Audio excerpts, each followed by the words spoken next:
Banyak kali kita ulang benda sama ni supaya kita masih ingat lagi. Berapa ramai manusia di luar sana, mungkin kita sendiri pun samalah.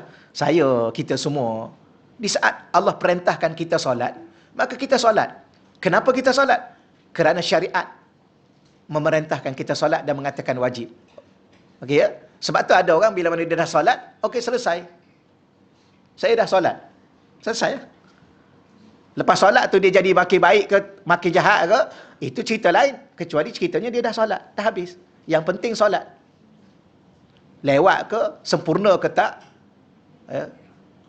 yang penting solat. Sebab apa? Dah tunaikan perintah Allah. Siapa yang tunaikan? Saya yang tunaikan. Ni orang macam ni orang ni bahaya dia. Kerana dia melupai Allah. Sedangkan diri dia wujud itu pun diwujudkan oleh Allah. Yang memerintahkan solat itu pun Allah.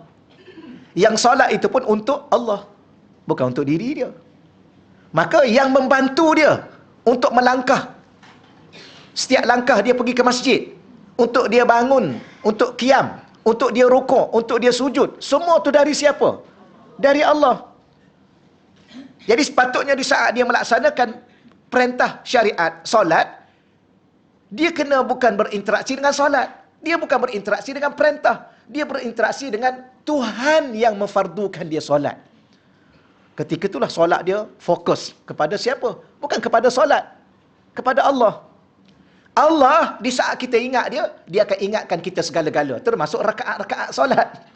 Tapi oleh kerana kita lupa, kita hanya sekadar berinteraksi dengan solat. Bahkan ada orang bukan sekadar dia berinteraksi dengan solat, dia berinteraksi dengan diri dia yang melaksanakan solat, sedangkan diri dia itu pelupa. Tu kejap-kejap lupa, kejap-kejap lupa. Tahu? Itulah rahsia dia, itulah punca dia. Lepas tu tanya, kenapalah saya ni? Ya, kenapalah masih terlupa? Terlupa apa? Terlupa Al-Fatihah. Dah rukuk dah pun. Ustaz, saya dah rukuk, baru saya ingat, saya dah baca ke Fatihah. Fatihah itu pun dia lupa. 17 kali satu hari.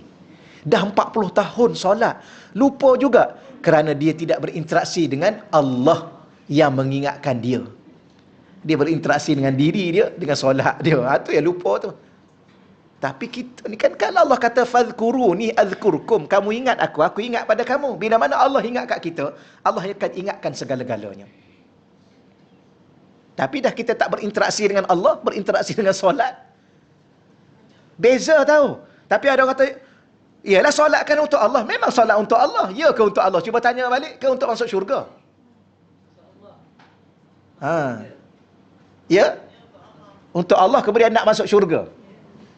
Berbelah bahagi. I kahwin dengan you dulu, you tahu tak? Sekarang I nak bagi tahu ni lah.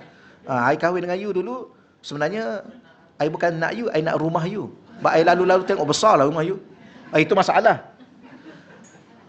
Atau ayat kedua, sebenarnya I kahwin kat you dulu, you tahu tak? I nak kat you dan rumah you. Cuba bagi tahu. Maknanya cinta yang berbelah bahagi. 50 pada diriku, 50 pada rumahku. Kalau ku tahu daripada awal seumpama tu, aku cari lain lebih baik. Contoh, ya dah berbelah bahagi. Kalau tak ada rumah, kalau tak ada rumah, kalau tak ada harta, kalau tak ada harta, 50% ajalah I cinta kat you. Kan hari dah berbelah bahagi antara you dengan harta. Itu pun 50% tu pun dah hilang lah. Dah pudar. Macam-macam mana kita. Jadi sebenarnya dah banyak kali kita ulang benda sama. Sebenarnya kalau kita lillah, semata-mata lillah, Allah bukan bagi satu lah, Allah boleh bagi 8 syurga.